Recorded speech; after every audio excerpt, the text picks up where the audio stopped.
space. Well, not really. Take two. Here, in the Mitten State. Welcome to Code 47, bringing you all things Star Trek. Spanning the quadrants, the best thing since the neutral zone. Go.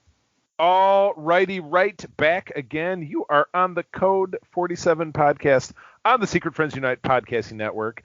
I am your humble servant, Trek Lord of West Michigan, Charlie Carden, coming at you for episode 37.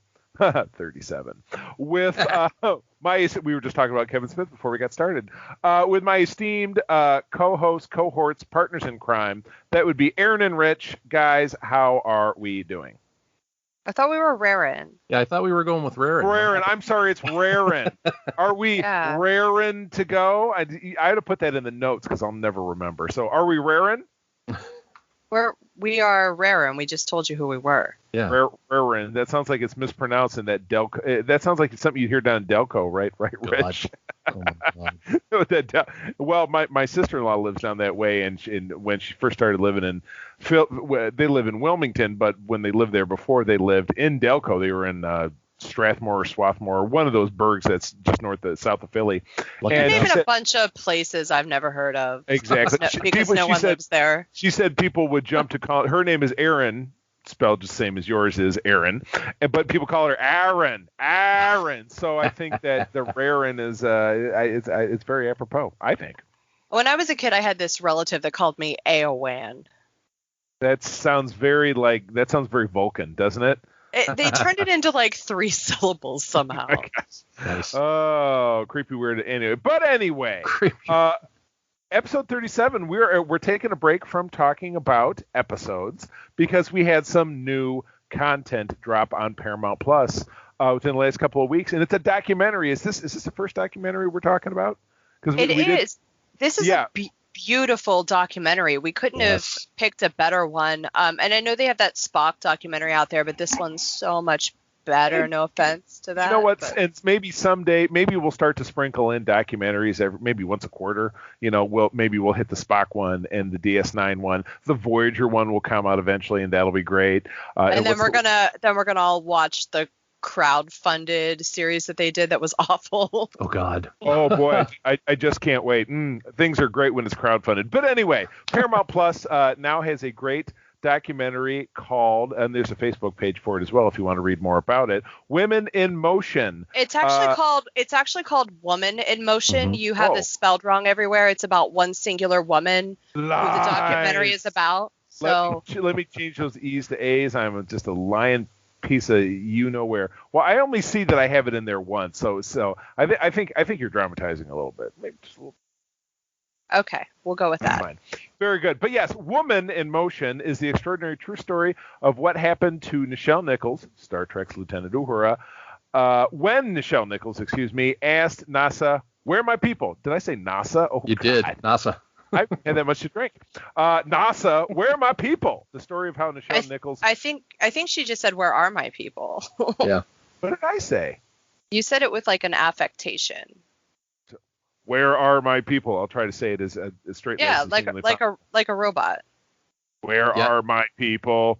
The story of how Nichelle Nichols changed the face of the NASA space program by recruiting over 8,000 of the nation's best and brightest, including trailblazing astronauts who became the first African Americans, women, and Asians to fly in space. Woo! Yeah. Holy cow! Where do we get started, Aaron? Please. You'd think I would have a lot to say, but the documentary speaks for itself. I think anybody should watch it. A couple of things that I was really thinking of when I watched this is when I did that interview with Melinda Snodgrass, that writer, she said that the first thing that she ever wrote was an opera for Nichelle Nichols. And I thought, why would you do that? Like, I wasn't criticizing her, but I was thinking to myself, like, okay, but why would you want to write an opera for her? And then after seeing this and seeing how talented she is, I mean, on Star Trek, she's the most talented human being there and has, like, the smallest role of the main cast. No doubt. She can sing like an angel. She can dance. Yeah. she's amazing. And then they just had her a little calm person. But it all made sense when I was watching it. Like, oh, of course she'd want to write her an opera because she knew what an amazing, talented woman this was. Absolutely. And again, 1966. I mean, it was more than it was a whole foot over the line to have any. I remember Gene Roddenberry had an interview from the late 1960s, which when they released a VHS, The Cage on VHS. So it had never been seen on TV, but he had a little documentary which he filmed around the sets of the TOS Enterprise. So from like Star Trek 3 or 4, and he was talking about casting of the show. And one line he mentioned was that he refused to cast the show, quote unquote, sensibly, meaning all whites. So yeah, as we all know, he cast an African American woman, he cast an Asian male, and that was big enough. But boy, in this day and age, it just seems like it's really nothing at all. But yeah, it's such he an also enormous tried talent. to make it diverse by like having having like a Scottish character, Right. It wasn't just like, oh, here's a token black person, here's a token Asian person. It was like, let's have something for everyone. Right. Let's make it a representation of Earth or bigger than Earth, because we're in a future where we're a galactic community. So there are other races out there. And somehow keep majority white males so it can appeal to television, so it can be successful. I think it was a very, very ballsy move that Gene Roddenberry had, but he knew what he had to do. Right. Okay, so the most impactful thing for this documentary for me was when she was talking about Dr. King. I love that story. And I'm sure you guys know how I feel about that, but I was wondering how you felt about that. How did you feel when you were hearing her say that? I mean, I had certainly heard I had heard the story before, but to hear it told in this fashion, I didn't. I always knew that was what I know that she wanted to leave the show after the end of the first season because she felt very marginalized in a lot of ways, kind of what you were talking about. Yes, she was there, she was very talented, but her ideas were getting shot down and she was getting written out of things on the cutting room floor. So she had written her letter of resignation, which I didn't realize she had turned it in, and then had to in turn go back and turn it back. But yeah, she was at an NAACP awards ceremony and standing around milling about doing her thing when one of her handlers or someone, I don't exactly remember who the gentleman was, though we did see him in this documentary, came up and say, "I've got this fan. He's absolutely dying to meet you." And she all but rolls her eyes internally, like, "Oh boy, another fan." Turns around and it's Dr. Martin Luther King, and saying, things to the effect that she said, "God, I love Star Trek." She's like, I just resigned. She said, "You got to go take that back." Well, it wasn't even really a question. Mm-hmm. You got to go take that back. Your show is the only television program I let my daughters watch. He said, "We need you. We need you." And yeah. How do you? It is. And again, none of us are particularly religious people, but it's the hand of God. It's the hand of Dr. Martin Luther King that reached down and put its hand on her shoulder and said, "We need you." Yeah. Well, I think it probably didn't resonate to her what she was doing until he said that. And there would be nobody else as significant in the planet that could tell you as a black person that you need to do something more than Martin in the history of black people before and after. I will postulate, because I'm not a black person, but that's my vibe, because who is on par with Dr. Martin Luther King in the history of the struggle? Right. I mean, exactly. imagine that. Imagine someone saying to you, "No, you can't do this. You have to do this. You have to stay here." Right. And I mean, people tell people that all the time. My mom would tell me, "You have to stay in school," right, or whatever, right? But for Martin Luther King Jr. to say that to a black person is, I mean, it's empowering. It is, I'm trying to think of the word here. What? And of course you're going to do it. I mean, yes, right. Yeah. Who's going to say no to Dr. Martin Luther King, right? Exactly.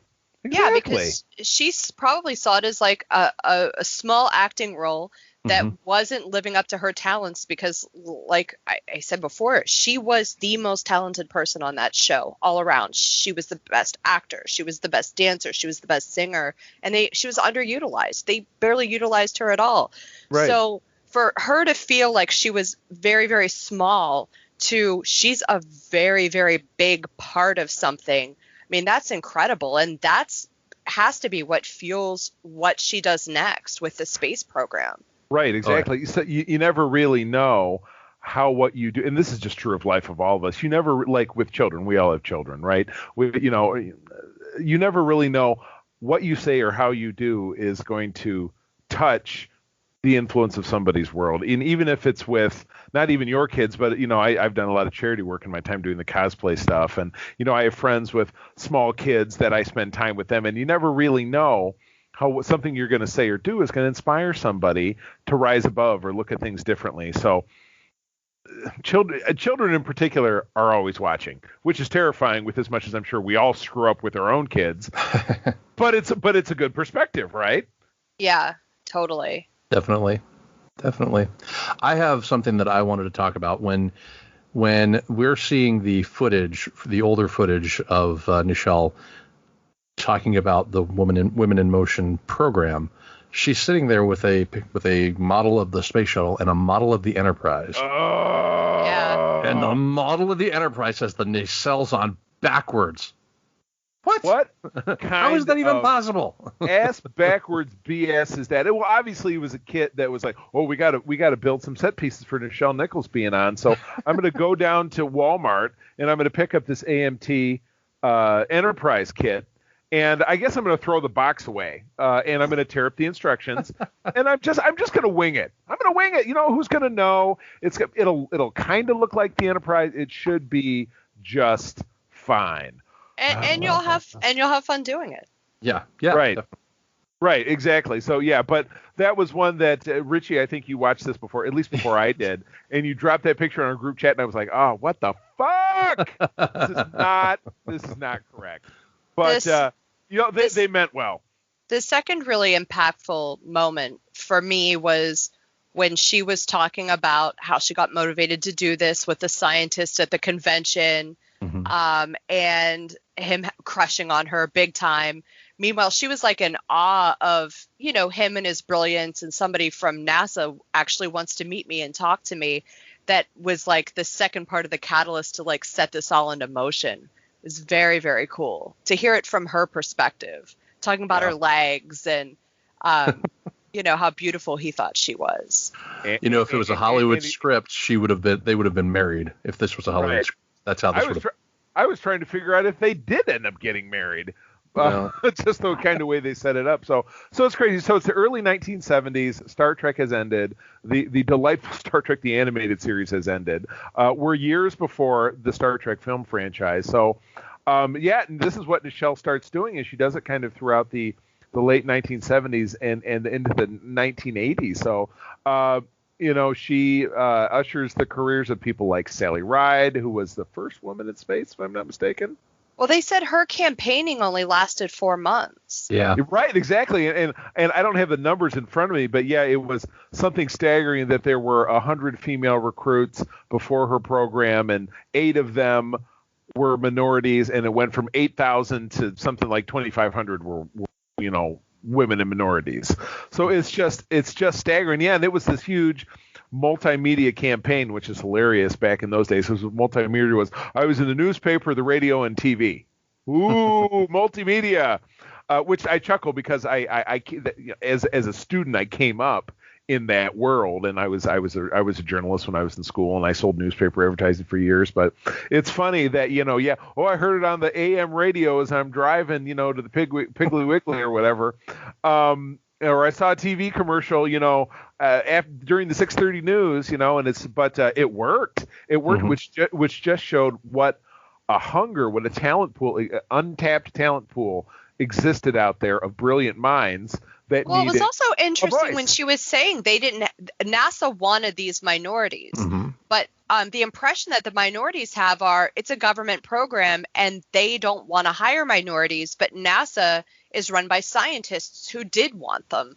So it was interesting they were saying nobody was applying. That's why they needed her to do this. They knew that the talent was out there that they needed. They just didn't know how to get it.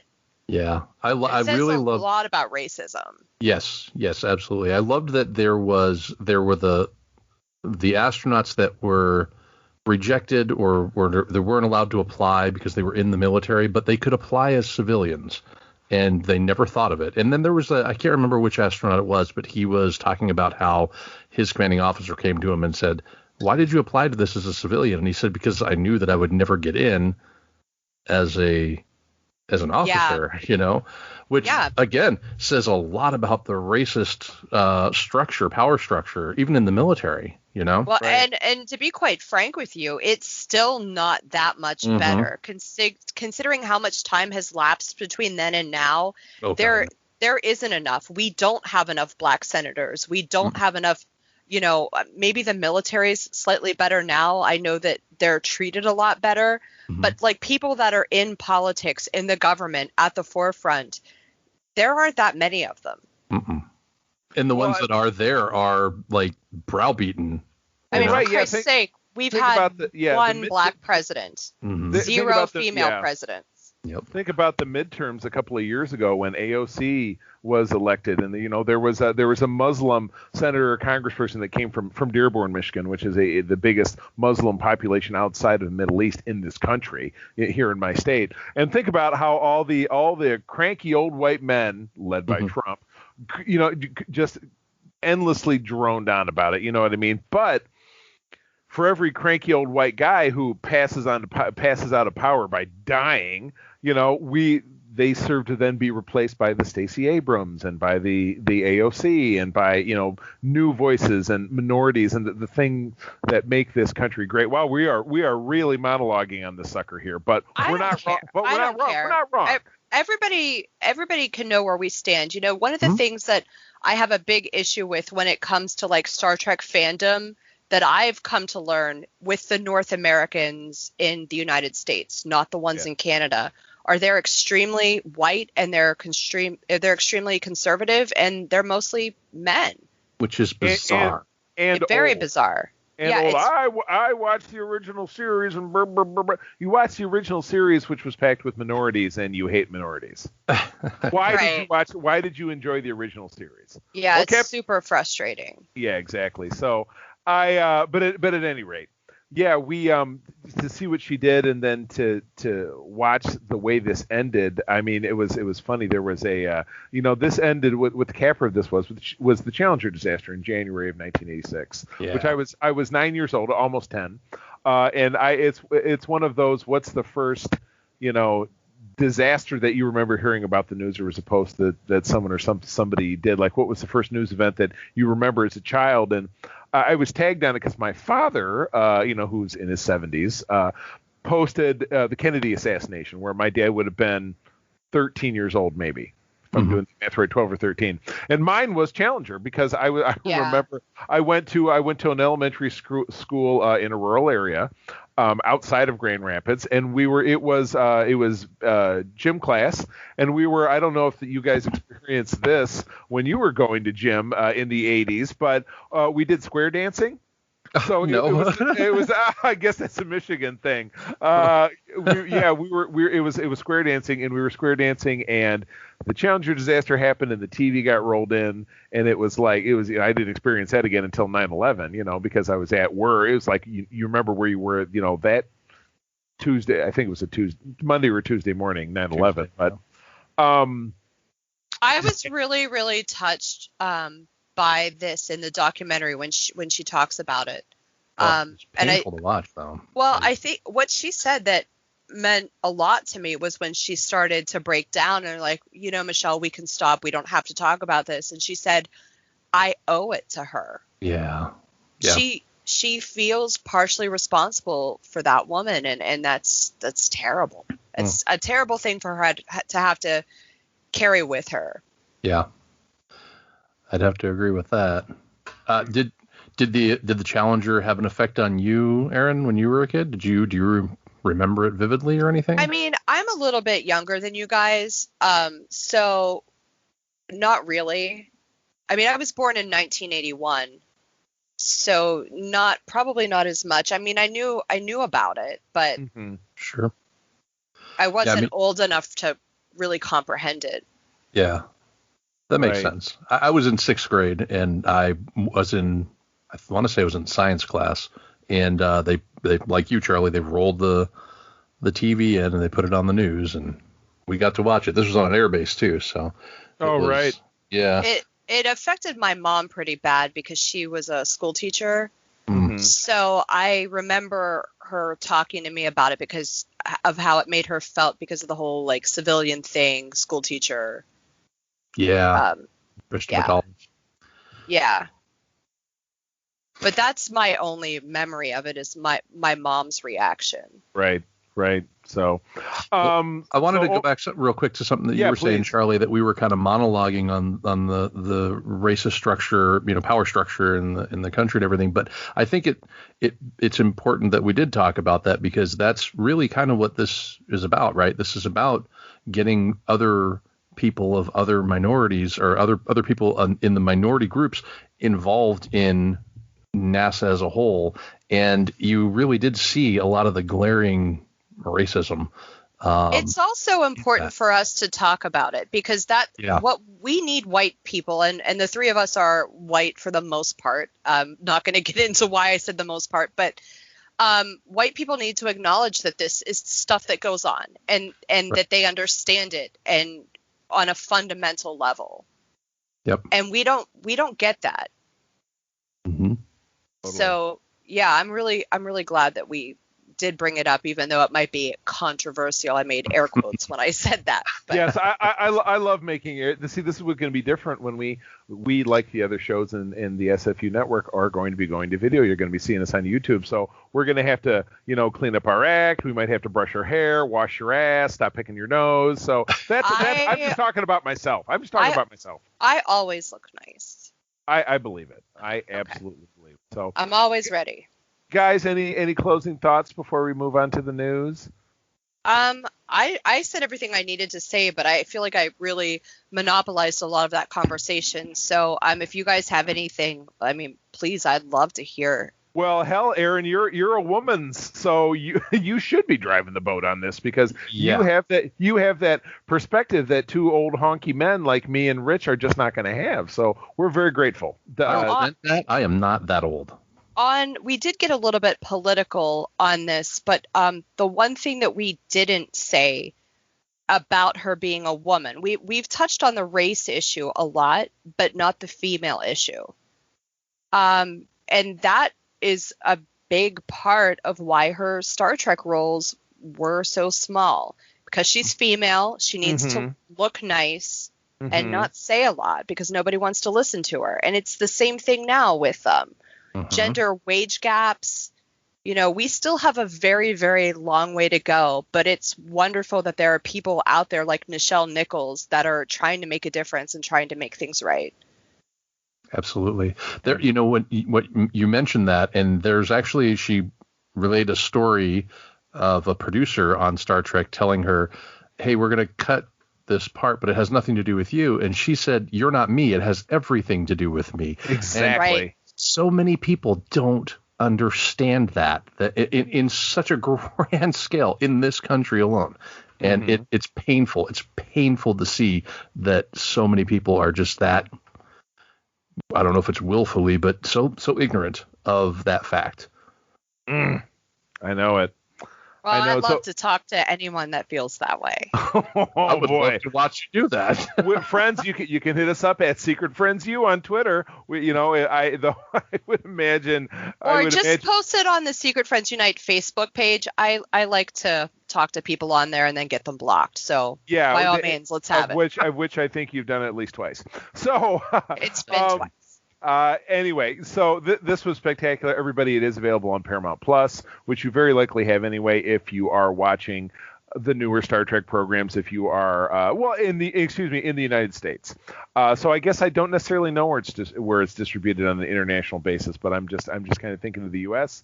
If I should know this. Somebody just told me because I hang out with a bunch of Canadians all the time, and right. You know what? And if you need to find it and you need our help, please drop us a line. We will track it down. Yeah, I'll tell anybody where they can find it. It's Yes, great. indeed. You'll tell them where to go. Yeah, I'll tell you. No matter what you have to say, I'll tell you where to tell you go. where to go. Whether it be in a mean way or a nice way. Oh my goodness. All right. Well, moving on. This was actually a story I talked about on the regular Secret Friends program that we recorded last night, which will be already out by the time you listen to this. There is a crowdfunded documentary going on right now, set to explore 1982, the greatest geek year. Now, get ready for a fist fight. And the reason I included it here is that the art that you see here includes Star Trek 2, because that was the year that we got the Wrath of Khan. So, there's a crowdfunding project going on right now to make a documentary, and this just seems to be the way. I mean, before much time goes by, the three of us will start a crowdfunding project so that we can have our documentary. But yeah, these producers, Robert Lay Jr., who made Star Trek: The Roddenberry Vault, Twilight Zone's 60th anniversary, Mark A. Altman, who's a big name in Star Trek, Free Enterprise, and The Librarians, which I know is a show that Oxtra enjoys, and Thomas Vitale, who made Netflix, Slasher, and Pandora. Can we list some of the movies that came out that year? Because you took the words right out of my mouth, because that's exactly what I'm going to do. I think if we did, it would convince people this might be the greatest geek year ever. I mean, two of my favorite movies of all time are in here. I need to know which ones those are. And I had a counterpoint that I will get to in a moment about a different year in the 80s. But anyway, let's do it. Beloved films include E.T. the Extraterrestrial, Blade Runner, The Thing, Creepshow, The Dark Crystal, Tron, Conan the Barbarian, Cat People, super sexy movie that I love and my wife hates, The Road Warrior, and Poltergeist, which happened to open the same day as Star Trek II. So before I move on to completely dispel this with my list, Aaron, what are your two most beloved films from 1982 that you want to tell us about? I want you to guess. Star Trek II and E.T. My guess would be Blade Runner and Conan the Barbarian. Oh my God, Rich, you got it. I did? You got both of them. You said I was like, he's gonna get the one and then not the other. and then you did. And I completely flopped. My counterpoint, and then because I'm making a counterpoint and I'm giving a different year, we know that Aaron is lodged in 1982. I am going to go with 1984. Well, it came out in what came out in 84? Well, that's exactly what I'm going to tell you about, because I had to do this exact same thing when Oxford and I were recording last night. 1984 gave us Dune, Gremlins, The Neverending Story, The Karate Kid, The Last Starfighter, Indiana Jones and the Temple of Doom, Buckaroo Banzai and the Voyage Across the Eighth Dimension, Police Academy, Red Dawn, Terminator, Splash, Beverly Hills Cop, Supergirl. Here's the thing. You looked that up. Of course I did. But we didn't look up the movies from 1982. These are coming from an article. So Right. Unless you can give me a side-by-side of independent research, I'm not going to say this is valid. Oh my.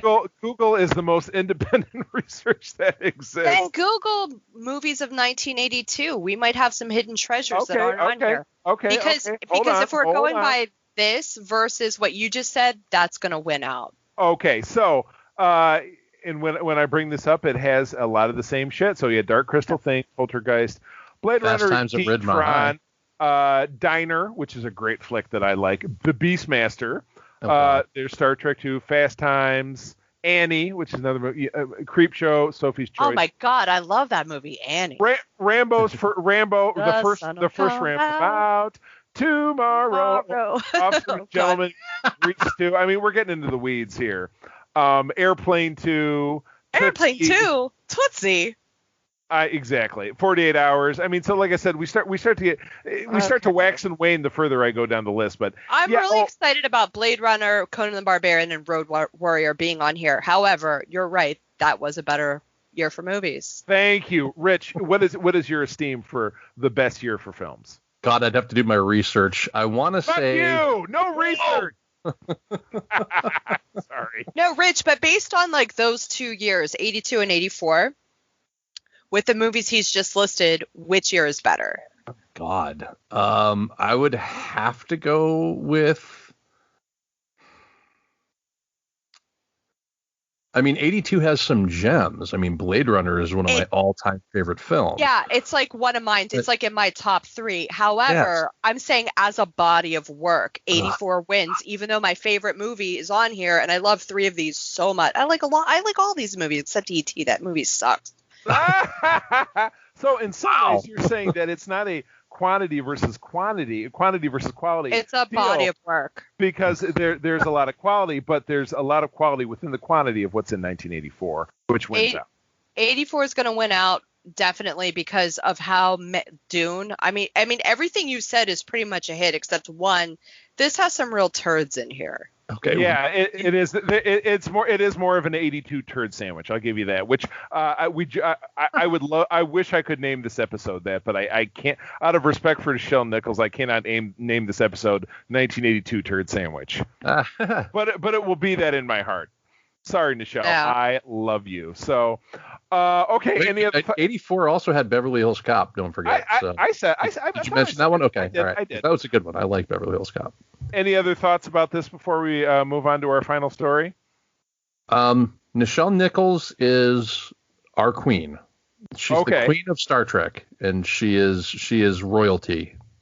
This movie gave me the documentary gave me a profound respect for Nichelle Nichols that I didn't have before. Yeah. Because I'd never connected with her on a personal level, and that's something I learned in this. She is so wonderful and warm and kind and personable. Yes. And it was absolutely beautiful. I was very impressed with it. But can we talk about some assimilation? Well, that's how I was trying to. You guys actually jumped ahead in the program, but I thought what you said was very great. But Aaron, why don't you talk about this? I've done all the blathering. Talk about this last story, and then we'll get up on it. Let's let Rich talk about it. What? Oh yeah, I just saw it. Yeah, I just saw it for the first time too. That's why I threw you under the bus. Oh man, there's Rich. I'm gonna so much love. All right, I'm gonna derp my way through this. So apparently there is a Borg Cube advent calendar with Star Trek goodies. And according to this article, it looks like it's obviously a cube, but it's in several different pieces that come out of it, and there's all kinds of little fun things like. If I had this, I wouldn't need pornography anymore. Yeah, you're right. It's like, oh, socks. Oh, give me a coffee mug. Oh. Now, are they all? And they're all multi-themed. But it's because they have three pieces of three samples of it. So there's like a cardboard coaster which shows you see the 1701. You have socks which are the 1701D, and then you have a coffee mug that says 2063 first warp flight, which really ties in with the Borg because it's first contact. So I'm wondering, I want this. I've never wanted any of the crap that you guys talk about and you like, because I'm like, oh, it's just a bunch of junk. I want this. I gotta have it too, but I'm just wondering if overall the Borg is some kind of theme, or if it's, but I suppose it really wouldn't be, because you've got the TOS stuff and then you've got this. So yeah, I'm dying to know. And again, when does this go on? So, oh my God, it's $140. Yeah, but it's money well spent. Yeah, it's not one of those cheap, advent calendars where it's like, oh, look, a little tiny piece of chocolate, or oh, look, it's a paper ring that's going to fall apart. This is like quality stuff. You never lived as a Jew, because you don't get much. You don't get much. Well, and this is actually available from the Eagle Moss people, which Eagle Moss is, I never shut up about my Eagle Moss Starships collection. So I have all the plaques. Did you know that? I have all the ship plaques. I have. That's amazing. I don't have them all, but what I do have is in my half bath in the first floor of my home. There were existing shelves there because, again, this is the house I grew up in. It was my mom's house. It's very nicely decorated. She had some beautiful shelves in there, which I turned into my Enterprise lineage. I took all of the ships and I layered them from, depending on how I have it set up, from oldest to newest Enterprise, or newest to oldest backwards. And I have the plaques behind. So but I don't have them all. I have the plaque for the NX-01. I have the 1701. I think I have the D and the E. And then they all kind of correspond with what lines up. So I love those plaques. And again, I may someday, let's say if I moved and I was going to redecorate, or if I had my own little space, I might do what you did. I might just buy all the plaques and put them up on the wall. I think that'd be magnificent. Yeah, well, they don't sell them all anymore. They discontinued a lot of them, so I'm glad I bought them when I did. But I have one, Are two, three, you 4, 5, 6, 7, 8, 9. sure? So I literally I have have the shop 9 up of right now. them. I literally have the shop up right now. I might have to discredit you, but I don't want Wow. I don't want to do it as we record. No, go ahead, so. because I was just looking, because I know that they came out with the Discovery and the Shenzhou, and since I collect them, I was talking to somebody about Yep. them, and I'm like, oh, Sure. you used to just be able to buy them all together as a set or individually, and you can't anymore. They're not only still available, but they're currently on sale. Oh, then they must have restocked, because they didn't even and have they them do. on There site. are 9 items. I'll read them to you. And this was like a week ago. Well, actually, it looks like there's 5 that are available right now. So maybe they're not all, but you can get the TOS Enterprise, the Franklin, the NX-01, which I have. Yeah, they really are out of stock. There is the Discovery and the Shenzhou. Yeah, you can't get them anymore. So And I there's have an absolutely beautiful Enterprise, Defiant, Voyager, Enterprise, Franklin, Nomad, Discovery, Shenzhou.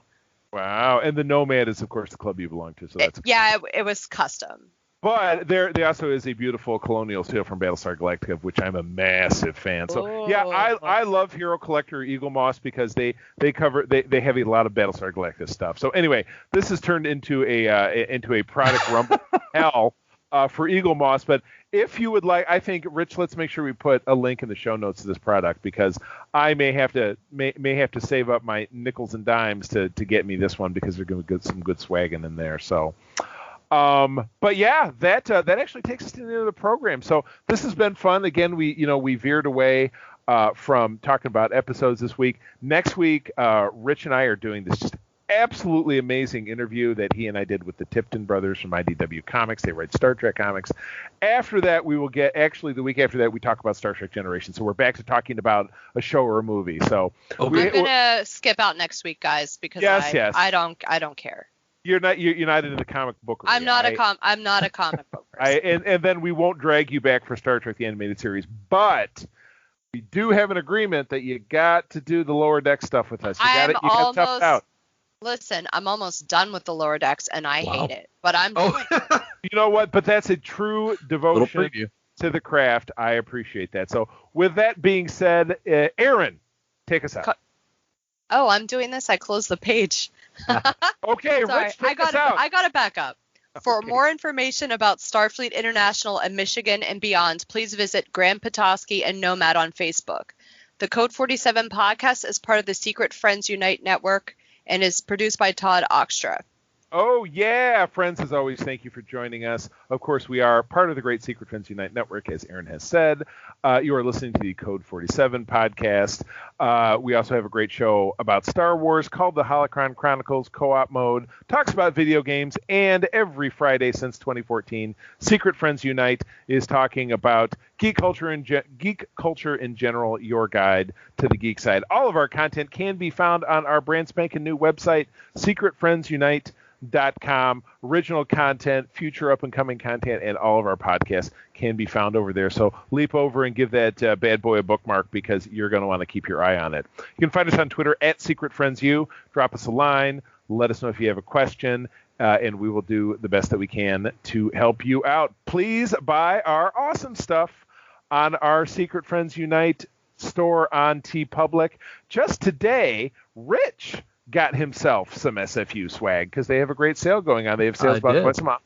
And I even picked up a couple of new things. So show your love for our shows, any and all of our shows. We have new designs showing up there all the time. Hey, Charlie. Yes. How much are shirts?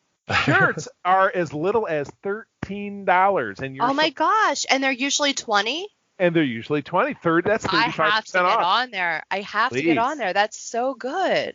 Do it, absolutely. By the time you're listening to this, you'll be looking forward to our next sale, but we will always let you know when that stuff is going down. And all proceeds of that do support the network and our ability to bring you great stuff. So with that, I will bid you adieu. Thank you for joining us. I'll tell you, as always, that sharing is caring and to keep on trekking. And we're still celebrating Gay Pride Month. So gay. We're very gay. Kapla. The needs of the many outweigh the needs of the few, or the one.